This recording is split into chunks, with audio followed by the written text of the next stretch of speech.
Time for a new episode.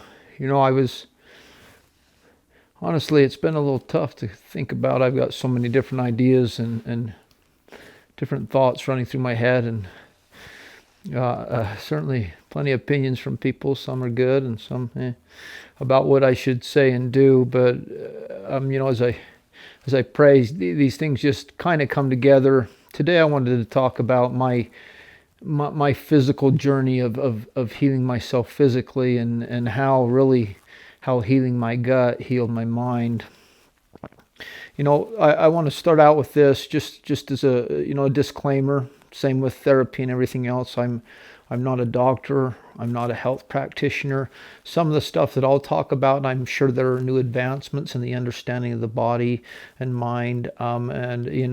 I just want to share with you my journey to healing my body, and how it healed my mind, and the things that I was able to find out that made a huge difference in my life. My hope is that some of you that maybe are struggling, this may serve as a way that you can maybe find some avenues or some different ways to address some of your health issues. And for me, I went from being extremely sick at one point and extremely overweight at another point, extremely underweight to today, quite healthy. And my weight is a good range for my size. So but having said that, one thing I want to make clear with and I'm getting ready to start talking a lot more about addiction.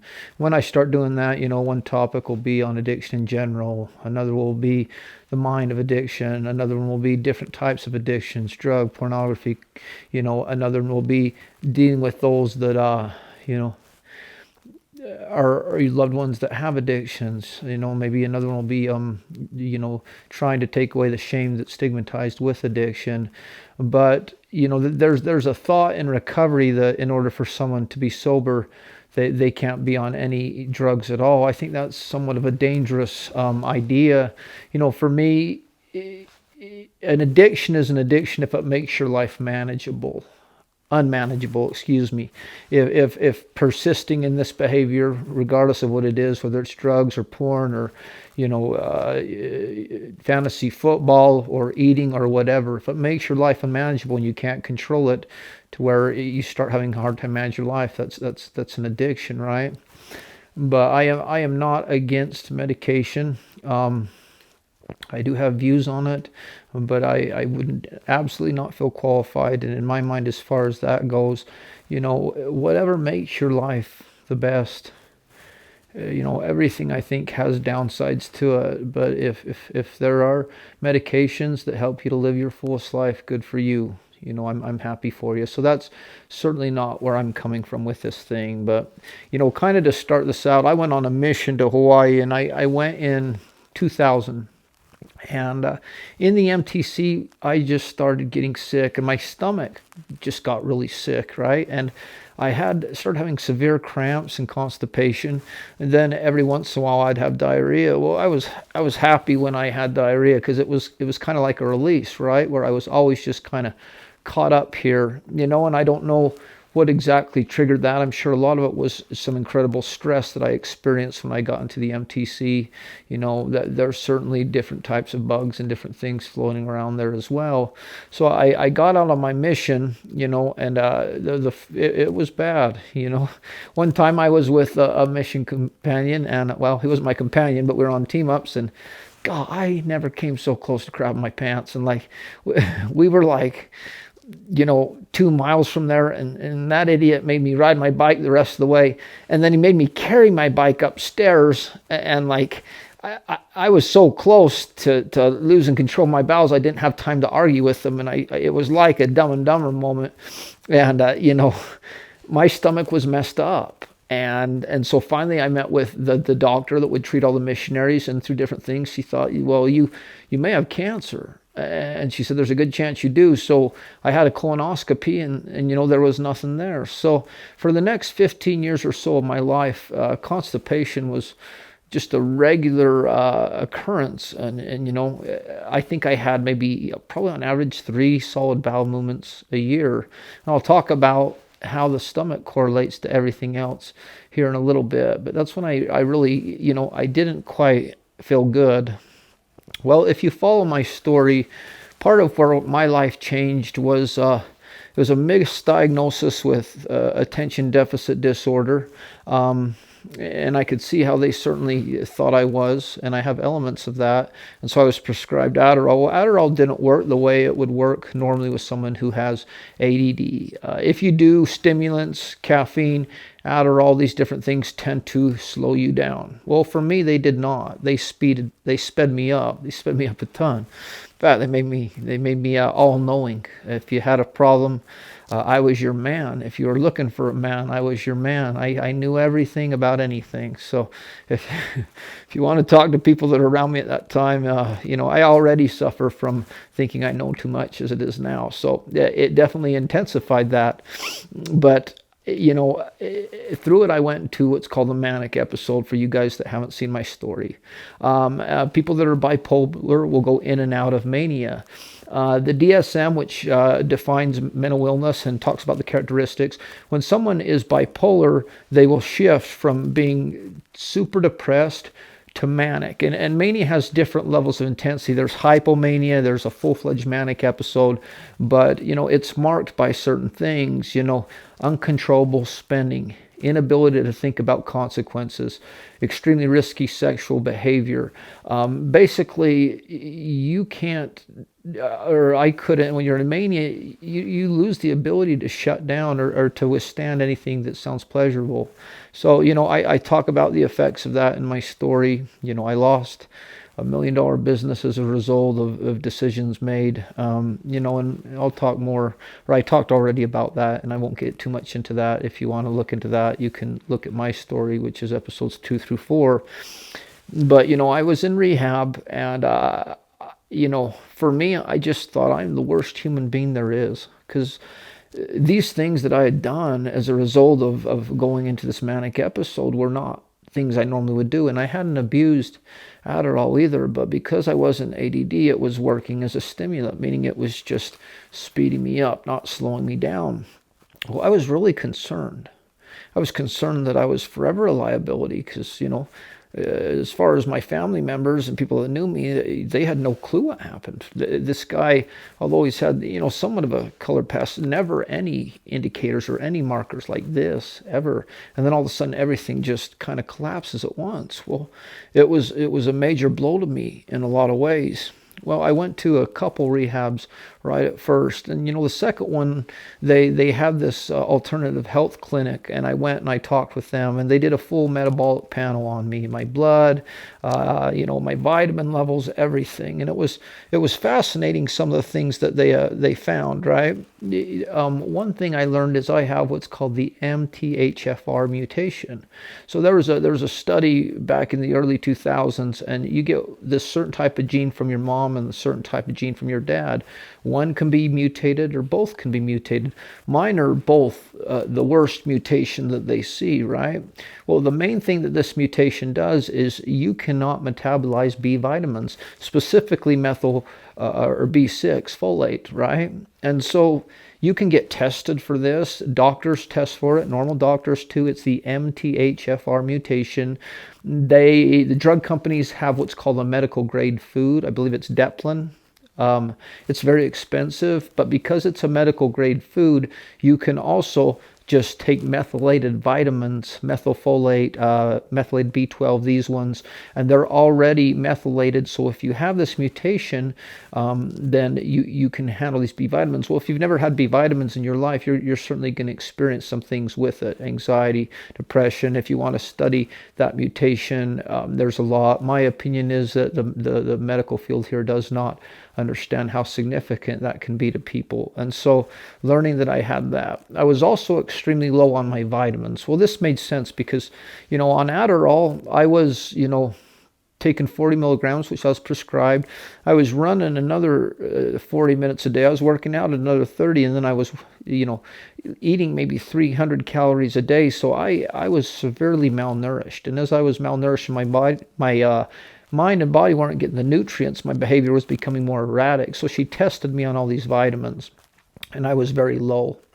Around the same time, I was introduced to the concept of addiction being a spiritual disease and certain recovery programs that people had done and had had a lot of success.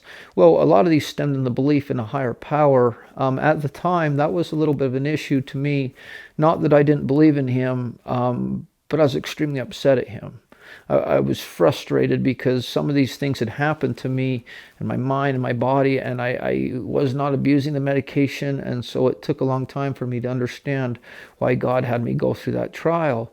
I did not like the stigma of being called an addict at all. And a lot of people don't, and they have negative connotations with that. Well, to me, all that it means when I say I'm an addict is there are certain things that I cannot do, and if I do them, I will do them to an excess, and they make my life unmanageable. There's just certain things. To me, that's empowerment. It's not limiting to me. I've tried, and I've had people good-naturedly say, well, we're all addicts, and you were an addict. But no, give me a couple Adderall and see where I am in a couple hours, even after 3.5 years of sobriety. I spent 6 years trying to disprove that theory, and for me, it did not work. And in the end, when we talk about that, I think God is the answer. I think with anything, if you remove God out of recovery, you do it at your own peril. But I did not want to. I did not want that. I did not want to go to meetings. I did not think that was my way. But I was terrified about this happening to me again. This going into mania, right? And the medical field, they would have diagnosed me as bipolar, put me on mood stabilizers. But I'd met with a nurse there at the rehab, and we were talking about my life, and I shared no markers of clinical depression. I've had situational depression when it called for it, but I certainly had not been depressed like that in my life. And she asked me some interesting questions. She said, did you have a panic attack before this happened? Well, I did. I talk about it in my story. It was about 16 hours where I was in the ER, and it was a horrible experience. She said, we see this a lot of time before someone will go into mania that isn't bipolar, and I wouldn't feel comfortable diagnosing you that way right now anyways. But if you get stressed for too long, especially with certain drugs in your system, I was also on SSRIs or antidepressants, Prozac, I think at the time, it can heighten your cortisol levels to a way high amount. And when people are in mania, they test their cortisol levels and they're off the charts. Well, part of the reason in mania we don't sleep, right? It actually was a very pleasurable feeling when I was in it because I felt absolutely invincible that way. But, she talked to me about medication, and then she talked to me about ways to heal. So I got all this stuff back, and I didn't think too much about it, but I saw I was really low. Well, I got out of rehab. I was reunited with my family back in South Carolina. I had just lost my business, and again, it was the best thing to happen for both parties. And I wasn't quite sure what to do. Well, one of my friends had reached out to me, and there was a multivitamin that was just kind of hitting the U.S. that was being marketed for mental illness. I believe it's Empower Plus, or it was called Q96. I'm not big into multi-level. I constantly get asked to do it. It's just not something I'm interested in. But I thought, he gave it to me for free, so I thought, man, let's try these vitamins. I've done a lot of drugs, a lot of things. I have never felt my brain turn on so powerfully when I took those Q96 vitamins. It was like instantaneously my vision improved. My mind was working at such a high level. I literally felt like I could watch someone play a song on the piano, and I could play the piano. It was insane. I've always had somewhat of a photographic memory with things that, interest me. If you've said something that's interested me, and if you want to ask me, I could probably tell you stories that would freak you out because you would wonder why I retain these things. When I was on my mission, I memorized, hundreds of scriptures in order to be a better missionary, and most of them have stuck. Well, if I get stressed, I can focus too much, and I have, again, ADD symptoms, when I'm stressed. And so I don't actually have ADD, but when I'm stressed, I hyper focus and those symptoms come, and I think too heavily on one thing, and I lose my keys or different things all the time. So getting better with that, but that's a that's a constant battle. Well, I became obsessed with these vitamins, and it was interesting because for me, the only way that it'd work really well was if I just juiced, right? But when I was eating food, I could literally feel my brain get foggy or not, and the difference was so pronounced. It was like taking a Xanax, which hits in about 8 seconds, and I would feel just on top of the world. It felt like very few, hardly any anxiety or depression, but it was very hard just to juice all the time, right? And so this put me on probably a year, and maybe close to at this point $100,000 of studying my body, and particularly ADHD. Right, I was going to doctors and psychiatrists left and right. I was also going to naturopaths and getting involved in the health field as well. Right, and I was learning a ton about the body. I was learning about reasons why the vitamins people are deficient today as opposed to 20 years ago. And I believe there's a direct correlation with that, with mental illness and different things as well, because I believe one component is nutrition. The mind, body, and the soul are connected. These bodies are a gift from God, and as we treat them good, as we nourish them properly, we're more resistant to sin, and it just stands as logic. If our body's healthier, that our mind's going to function better as well. But I didn't understand exactly, why that happens. So, as I was studying, I started to take a ton of supplements, right? And the problem is, I started to use these supplements like drugs, because I was just, for me, I take one, and then you should have seen my cupboard back then. I had 200 different supplements, and I was taking 20 at a time. So I really had no idea what was doing what, but I didn't have enough self-control to just sit with one certain thing to see what I was low at. And the feelings of these vitamins, and I think they're very interesting. They were developed in Canada, and the story is kind of fascinating. You can find if you look at Empower Plus or Q96. But a while back, Big Pharma tried to shut them down. And in Canada, they now are approved. They can say that they do treat mental illness, and there's been hundreds and hundreds of studies on them. And they had people from Harvard that have done tests, and everyone come in, and they basically said when people take these vitamins that are chelated or created in a certain way, that their symptoms disappear, and when they stop, they don't take them. And so they approved that. I believe it's still approved. I have not checked, so it's been a little bit of time, but I certainly noticed that when they were working, they were there. Well, it's interesting with vitamins in general, and don't get me wrong, I am certainly not against the medical establishment. When I got a deadly bacteria called leptospirosis on a trip to Jamaica, a drug called Rocephin, which is a strong antibiotic, it saved my life. I'm not against doctors. I think sometimes the medical establishment limits them, because I think the drug companies understand that there's a lot of money in treating symptoms, but there's not much in curing them. Well, I'm all about handling or dealing with the symptoms first to treat the problem, right? And so there's just not a lot of money general in healing stuff.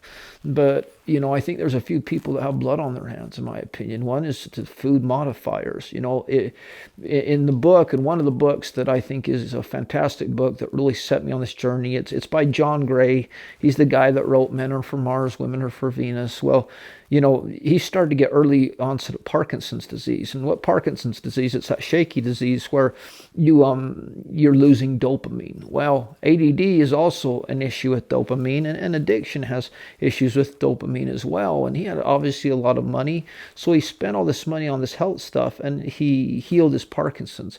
And in the process, his wife was noticing him, and she said, "You're remarkably different." From paying attention to just different things like that. Well, in the process, he had cured his ADD. and he wrote a book called Staying Focused in a Hyper World. Now, this book was written back in like 2014. I'm sure that there is a ton of new science on the gut, on ADD, on all these different things, and some of my stuff is probably outdated. But that book is still, I think, holds true in a lot of ways, because it explained to me a lot of things to do with my stomach and my mind that definitely helped. Is I was like, if I fix this ADD thing, then my brain can work perfect all the time. I won't have addictive urges. I won't have fear or anxiety or anything, because still as an addict, that's what I want. I want to be able to take something and have it disappear stuff. Well, as a rational person, as a person who now loves feeling, I want to feel. It's not always fun, but that's where a lot of my growth comes from.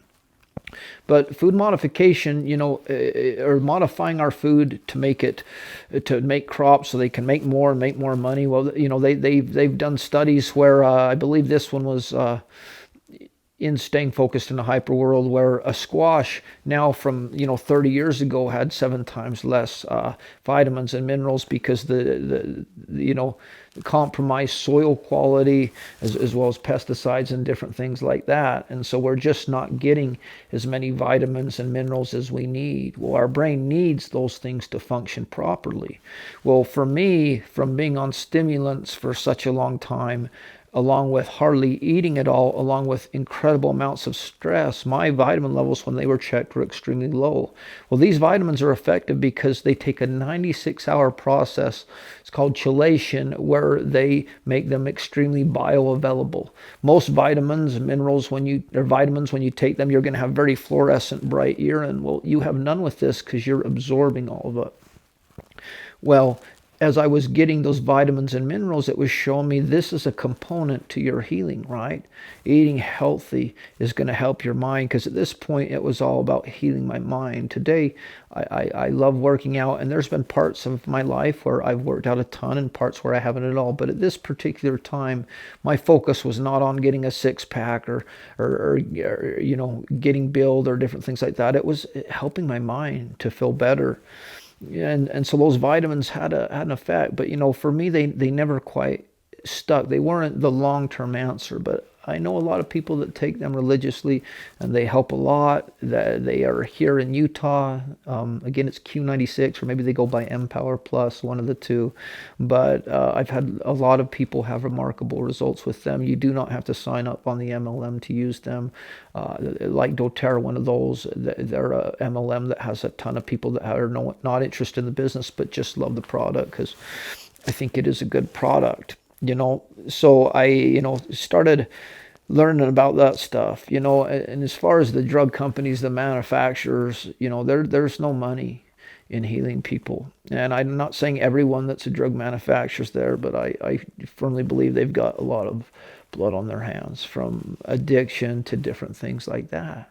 Let's take one person that's having these issues, and let's give them one drug, okay? Because we don't want to heal that issue, which therapy or eating right or different things can do. But hey, we've got them on this drug, then all of a sudden they've got to take this one and this one to deal with those symptoms, and this one. You know how many people in this past year that I've talked to that have started out a little bit of stress or stomach issue and started out with Xanax, and then they've got put on Adderall, and then they've got put on antidepressant, and then they've got put on an antipsychotic, and they're suicidal.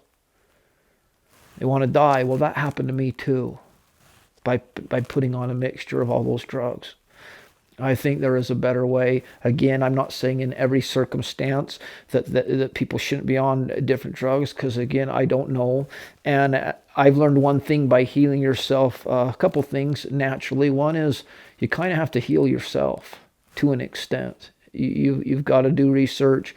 You've got to explore different methods. You've got to do your diet. You've got to do your exercise and stuff like that in order to deal with it. The other thing is I've known is, just like trying to find a disease in the medical community, you can spend a lot of money on natural stuff, and it can become its own addiction or obsession.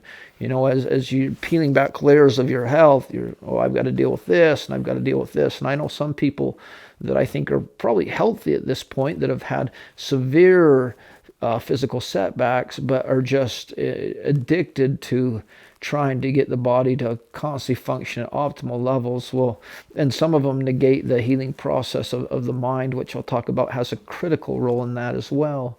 But you can certainly overdo these things. So, for me, I do believe that vitamins and minerals are important to us, that God put them in for a reason. And I have heard a lot of people be careful with those vitamins and minerals. Well, about every drug that gets released, when they talk about it coming out, well, people can a certain amount commit suicide, this or this. So there's certainly risks in general, but I'm certainly not against taking prescription medication. I take a sleep medication.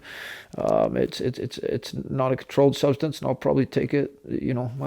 Maybe the rest of my life, maybe not. But that's better for me than not sleeping. So it's an easy decision for me. But I certainly don't want to say that. But I am all about healing. That's why I talk about mental health. I had someone call me the other day, what's the best thing to take for anxiety? And I said, talking about it. And we talked for a while, and her anxiety was able to lessen quite a bit, and it actually lessened mine, be able to talk with her as well. So Socrates said, thousands of years ago, all disease begins in the gut. Well, he's a pretty smart guy. 90% of our serotonin is made in our stomach, right? When our stomach's not working properly, it's going to mess with other things. It's where a lot of things happen, right? There's a wonderful book called The Body Keeps Score. I think it's the best book written on trauma, but it talks about how unprocessed trauma will later manifest as disease. Well, when we're stressed, our body is doing certain things to handle that stress, right?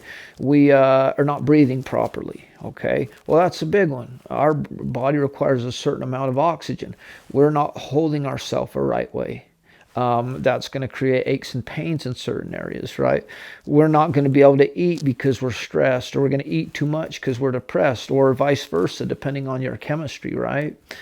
If we don't heal our mind, we're going to have ramifications on our body as well. So they both are definitely connected that way.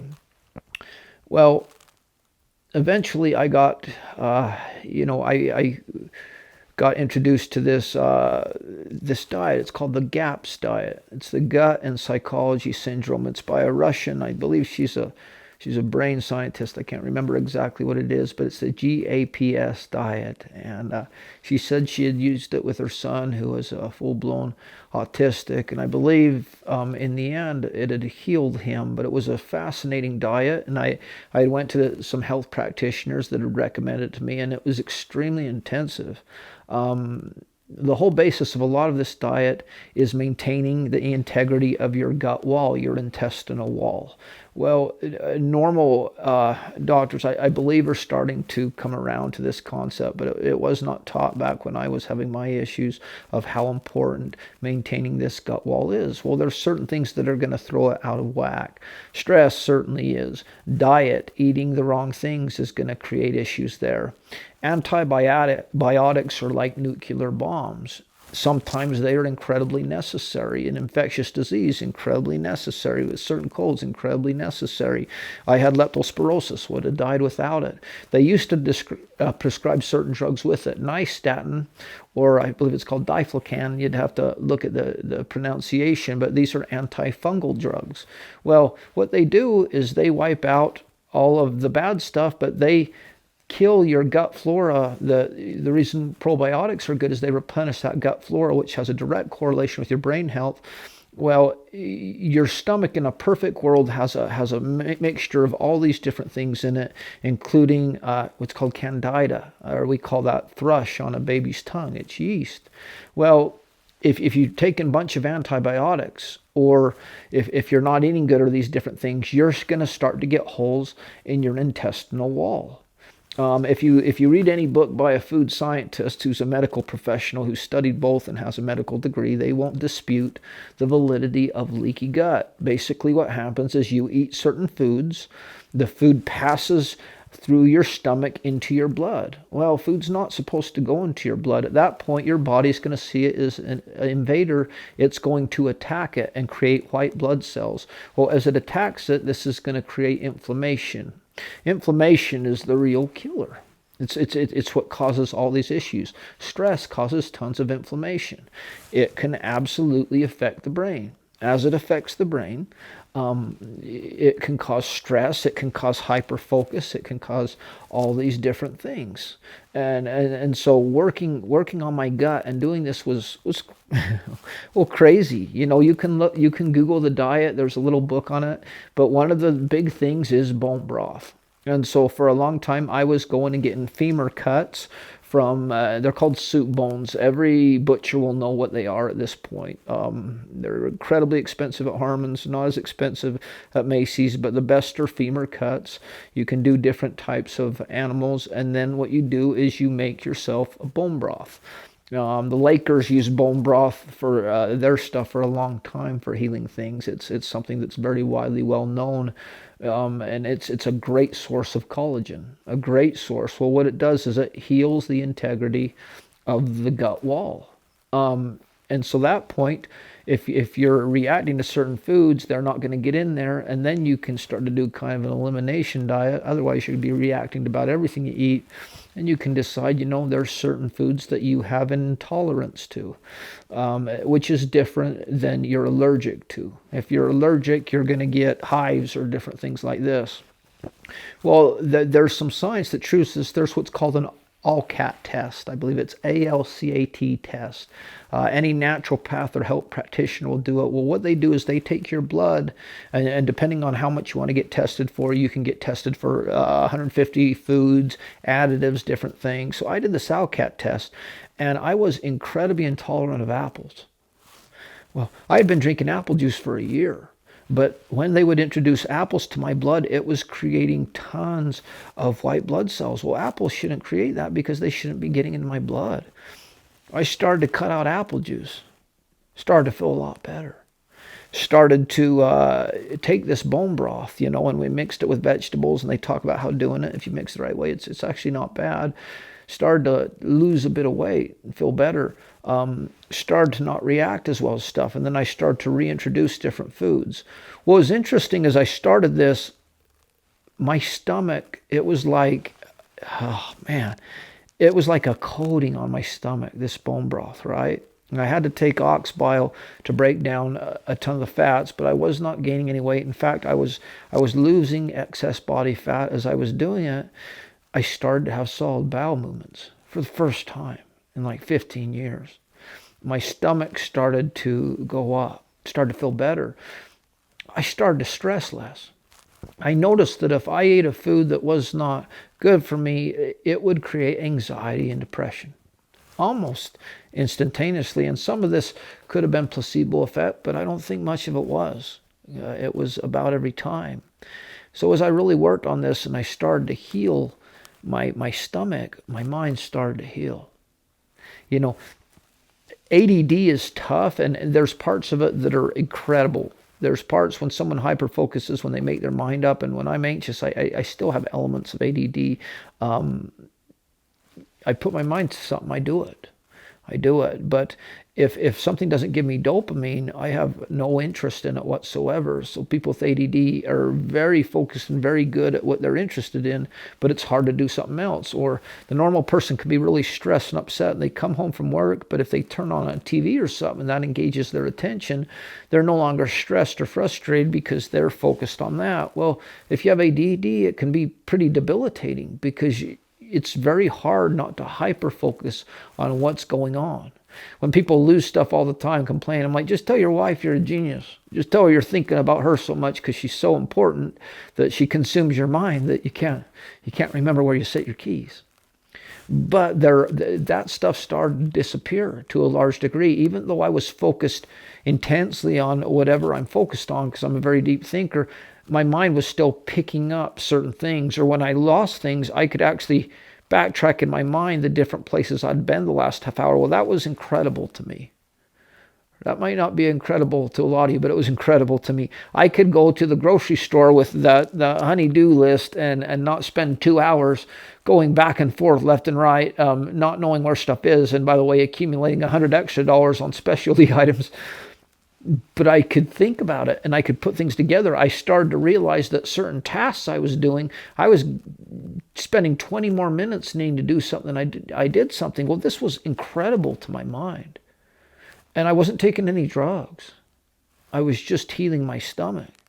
Like I said, 90% of serotonin is made in the gut. They call it the second brain.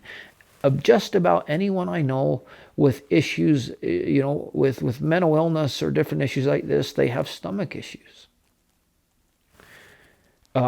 Staying focused in a hyper world is a fantastic way in which ways you can help heal your stomach and treat ADD naturally. I do not like the prescription of stimulants to anyone, regardless if you're an addict or not. Adderall is one molecule away from methamphetamine. Now, don't get me wrong. I think there's certain situations where it's fine and better, not worse. So I definitely won't go there, but I think there's a better way. I think there's a way to heal that part of you that can't turn off an emotion or can't turn off a deep thought, and instead take that smart intellect and be able to, multitask and different things like that as well. I've seen it happen in my life, and it's for me, it's a profound difference. But as we talk about health, you cannot get better without dealing with the emotional component of it. Like that book, A Body Keeps Score. My father passed when he was 62 years old. Well, my dad lived without the luxury of therapy to a large degree. And I always tell people I'm just like my dad, except I've had the luxury of therapy. Well, in some ways, I'm glad he didn't, because he had this wonderful temper that wasn't violent, but was certainly fun to piss him off. But, he had a lot of stress. The business, the cafe he inherited from my grandparents, called Cafe Eileen, was a wonderful business. Well, when they started, when they built the freeway, it did not go through Fillmore, where I'm from, anymore, but went around it. Eventually, it failed. When he went to different jobs, in the end, he was a county commissioner. But looking back, I can tell how much my dad stressed and bottled up. And he was a wonderful father. But at night, he would go in and he would turn on TV a lot of the time and just sit there for hours and hours. And he was always loving and would talk to us when we come in. But I could tell how stressed he was, but he did not talk to anyone about it. He did not want to show his kids he was hurting. Well, he didn't deal with the stress for a sweet purpose. He ended up getting malignant hypertension, which is a rare form of high blood pressure. He had celiac disease. That's obviously you can't have any gluten at all. And then he ended up getting pulmonary hypertension in his lungs. All of that had shut down his kidneys, and he died. Well, he died at an early age because don't get me wrong, my dad left when he was meant to leave. But it helped me realize how much I have to address these issues within my mind. If I do not, they will cause different parts of my body to work incorrectly. I will eat unhealthy comfort foods to an excess, and my own physical health gets compromised as well. Even now, like, I haven't put out an episode for a little bit, but I've been addicted to energy drinks for a while. And the last time I wanted to get off of them, it was the same time I got leptospirosis. I just did that episode again. I believe it's episode 7, I think so, with Ryan Brinkerhoff. He talks about a lot of things. I talk about this leptospirosis thing, but before I knew that I'd gotten this bacteria from Jamaica, I was quitting caffeine at the same time. And I remember my buddies coming. By the 6th day, I was just shaking, and just in immense pain. And I just thought it was caffeine. He's like, there's no way. Well, it wasn't.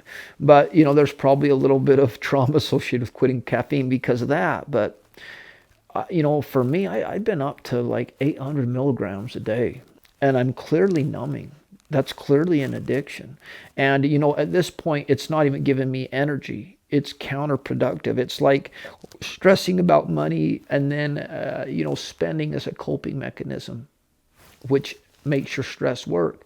Well, the caffeine has stopped giving me energy a while back, but I was also just so addicted to the mechanism. I wanted to be in my truck. And so that's 4 C4s a day, right?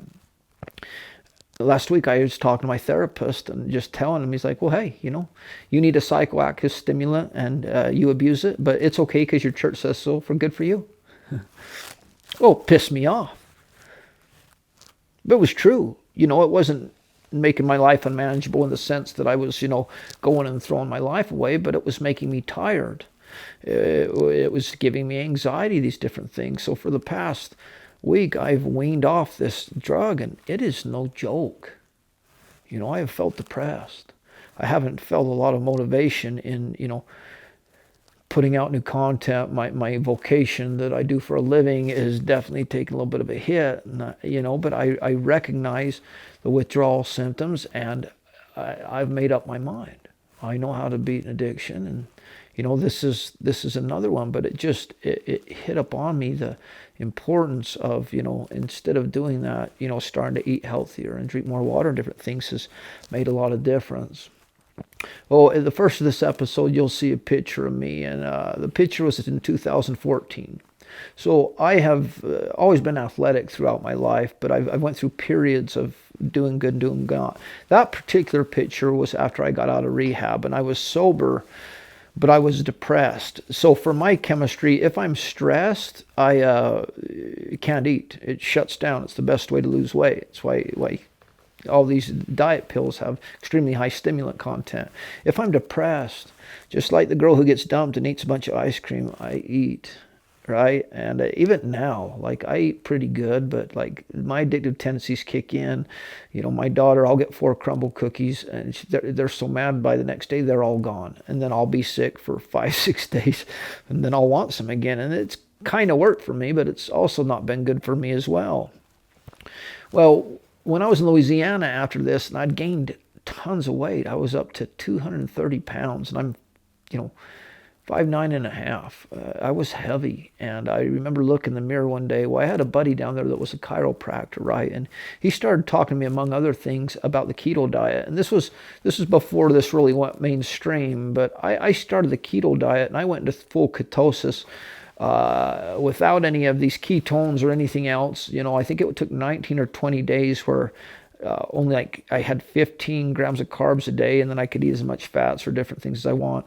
Well, it had nothing to do with wanting to heal wanted me to get ripped. It was all about, he had told me that, the brain works 30% better on fats than it does carbohydrates, and our ancestors did not have enough carbohydrates to sustain their minds. So, that's what he had told me. I don't know for sure the science behind that. But anyway, I started doing this ketosis. Well, as a byproduct, I did start to lose weight. At about 19, 20 days, all of a sudden my brain did kick in. It wasn't nearly as pronounced as the Q96 vitamins, but I certainly felt better with it. Well, I started to lose weight, and finally, I actually did Weight Watchers, and I love Weight Watchers as a way to lose weight because it assigns points based upon foods. Well, you start to learn quite a bit about foods. For that Snickers that I want to eat at lunch, I've got to run 45 minutes on an elliptical. I hate running 45 minutes on an elliptical. And it gave me certain foods that I could eat at different times, all the time, certain ones that didn't count as points. And if I wanted more, to eat more foods, or knew I was going to, eat unhealthy or have some snacks, then I would go work out more. And so I started to lose quite a bit of weight. I've always lifted weights as well, but I really started to lift more. And, lifting for me, obviously, I like looking the way I look, lifting, but it does other things as well. I always like to do it fairly early after I've woken up. And one of the main reasons is it puts me in kind of a mindful state. When I'm working out, when I'm lifting, I have to be very aware of the movements. Otherwise, I can hurt myself. So it makes me mindful. I also like the gym because, sometimes I just don't want to be alone. And even if I'm not in the mood to be social, I still like to be around people. And I think I've always been like that. It's probably been one of my saving graces that's kept me here on earth, is to be able to go there. The gym's never been a place where I've hit on women. I have made a lot of friends out there, a lot of guys. I guess I hit on guys because of their shoes quite a bit, though. But it's kind of my social outlet right now, because other than that, I'm working most all day, every day. But, I started to lose weight. And as you can see from that picture to 230, I think since 2016, and now it's the end of 22, I fluctuated between probably 13 and 10% body fat. Well, it's been a combination of lifting weights. It's been a combination of eating good. And I at this point I'm trying to eat a little bit better as well, knowing what my body can handle, what it can't. I don't drink calories ever. I also know that aspartame is not a good product that's in diet drinks. Well, for me, that my decision, I'd rather have it than sugar. I think sugar is terrible, and I still like the sweetness of certain tastes. But cutting out calories, cutting out drinking my calories, I lost a ton of weight. I have not drank calories, at least at a substantial basis, for years and years, unless I was strictly juicing the whole time, which I never gained weight doing that, actually. And it was great for detoxing and flushing out things. And I love juice things at different times as well. So, as we talk about serotonin and the gut-brain connection, right? It's 95% of your serotonin is in the gut. Your dopamine functions will function that way. You heal the integrity wall, you'll start to think better, and you'll start to be able to feel better, and turn off emotions and stuff as well. This podcast, this YouTube channel, this endeavor I'm doing is, different modalities and ways to heal, right? And I don't think you can neglect the physical aspect, just like you can't neglect the spiritual aspect or the mental aspect, because they all work together. And, for me, it's trying to do all them. I can get way too caught up in spirituality to where it's unhealthy. I can certainly get way too caught up into the physical aspect. When you start to worship your own appearance, you're never satisfied. You know what I mean? I can get just obsessive over a little bit of weight on the side of, my love handle that probably no one else notices, and still have a six-pack, and I can let it ruin the next 5 or 6 days if I lose sight of where my value is. But if I can keep a balance here, if I can realize, hey, the person I want, the woman meant for me, is probably not going to make the yes or no decision if I have a little extra body fat here, or even a lot. My gifts in understanding human behavior and psychology, they tend to not, I don't use them to manipulate people anyways, but my strong guess is, and I talked to my therapist about this, did you use your stuff? Did it help you get your wife? He's like, not at all. Not at all. I know her too well. There's what's called transference, this idea of becoming a quick life coach and healing all these people that you know very well. Well, you have only so much of a therapeutic benefit, because you cannot be subjective. There's a formation of oxytocin. And so, trying to teach people therapy stuff when you know them very well can only go so far. And the more you know them and the more they know about your life, your therapeutic effect is diminished. I know stories of people seeing their psychologists and seeing them out at night at a social scene and seeing them that way. It ruined the experience, because in their mind frame they had a certain idea whether it was correct or not, right? So the same idea is there as well, right? So unprocessed trauma, it will manifest as disease, right? And also eating unhealthy, right? It will certainly do it as well. And not just in terms of heart attacks and different things like that, but as I talked about, it will have effects on the brain and everything else. The first of this, I talked about me not knowing everything about this, and I certainly don't. And the same thing I talk about in my therapy stuff. I don't claim to understand or know everything. I think what makes me effective is I understand when I don't know something. I've put a lot of study into my life, into all these things, because I don't like to suffer. But the reason I'm a powerful man, as I strive my best to keep the commandments of God through His Son, Jesus Christ. And He empowers me with His Spirit. I've been able to do inner child trauma on a man that had had such a horrific childhood, and in a couple weeks, him, stopped with 10 years of therapy, and we've had fantastic results. That wasn't me. That was God in that instance empowering me to be able to help him. Well, that same God and that same Spirit helps me to know when, Cade, you're out of your depth. People have reached out to me a lot in this, and I know so much, and especially if I have a prior relationship with you, I can't do a ton. I could certainly talk, but I don't have any ego when it comes to talk to this therapist, talk to this life coach, go to this health practitioner. They help me. I think that they're good. So it's just throwing out different ways to try and heal from these things as well. There's certainly ways that you can check and learn that will help. Dr. Daniel Amen, my one of my best friends, has went to his clinic out in California a number of times. You learn a ton about that, right? There's certainly so many different things, right?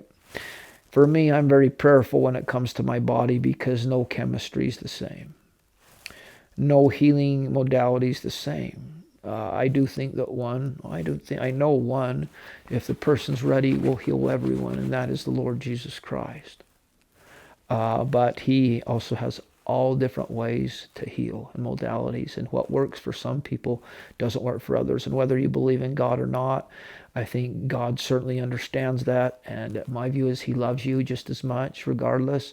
And depending on your willingness to heal and to look for truth, maybe you're not to that point where he's thought fit to show himself to you. Maybe you're not to the point where you're ready to accept truth in its full form, no matter what it asks for. Well, the God I know loves all his children the same, and understands that certain amounts of trauma will create different levels of problems and issues. And I can't say that he's, loves me or is going to help me more because, I'm at this point living very actively in my faith, and I do believe it is Jesus Christ's church reestablished on the earth. Well, I can't say I'm in a better place than someone that's, maybe a prostitute or like that, but given all the trauma that they've been through, maybe that person is, according to the knowledge they have, maybe they're just as good as God in my eyes. I think that certainly is possible. I digress a little bit, but my point here is my best advice when studying about this stuff is to be prayerful and listen to your body. Listen to your body. In the end, I think in a large part when it comes to these types of diseases, Lyme's disease, leaky gut, autoimmune, a lot of it we have to do on our own. We heal ourselves. We take the action. We study. That's certainly what I had to do in my case. But today, I feel pretty dang good. I have healthy bowel movements today. My mind is way sharper than it ever was on Adderall. Way sharper. I don't need it. My recollection works a lot better. I hope this episode has helped. If nothing else, to maybe open your eyes to the possibility of some different things. If you want to reach out, I certainly know people that deal well with this. That episode I talked about, I think it's episode 7 with Ryan Brinkerhoff. He owns a clinic, Inside Out Hyperbarics in St. George. He specializes in hyperbaric oxygen therapy, and you can watch that episode and learn a ton about that. But he also does this certain type of blood work, and he has doctors sending patients from all over the world. He has an office in St. George, and then he commutes out to Arizona, and he studies blood and is able to find a lot of things. I hope we heal from our trauma. Right? If you don't heal from your trauma will control you. And part of that is learning to heal it. We are spiritual beings living a human experience. But we've been entrusted with these wonderful bodies, which is one of the greatest things we wanted. As we abuse them in different ways, shapes, and forms, we certainly will suffer the ramifications of that. But I believe true healing is addressing the mind, the body, and the spirit. The mind is the mental health. The body is this physical body. The spirit is my relationship with God. But in the end, when it comes to healing, especially the mind, for me, Elder Boyd K. Packer of the Quorum of the 12 Apostles said that the teaching of doctrine will change behavior way quicker than the teaching of behavior will change behavior. Preoccupation with unworthy behavior will lead to unworthy behavior. I love therapy. I love understanding the mind. I love working, helping people, but in my individual work with people, when I'm working in addiction, and the way I do it is always the belief in a higher power, and I don't care which hyper power it is, but we help establish that belief with them. That's the true change. And like I've said, I'm not here to change your mind or try to get you to think or believe or different ways than I believe or think. I'm hoping that I can throw out bits and pieces of what I believe in hopes that, they may help you. And then if you look back at my episodes, you can see how other people have healed. But I hope you do. But for me, there's nothing on this earth that heals like my Heavenly Father, who is my little Father, and His Son Jesus Christ, and His Spirit, the Holy Ghost. And through them, and through aligning myself with the way that I feel personally He wants me to live, He helps me to know what to do, what to eat, what to have in my body, right? What trauma, what things I need to address, what people I need to bring on that way. And I would be remiss if I did not tell you that the greatest way to heal is the Son of the living God, Jesus Christ. Well, thanks for listening to the episode today. It's Christmas season. I hope everyone is having a Merry Christmas. Yes, I plan on wearing my hat with my suit to church. They match. So, I'm going to go with it. Thanks.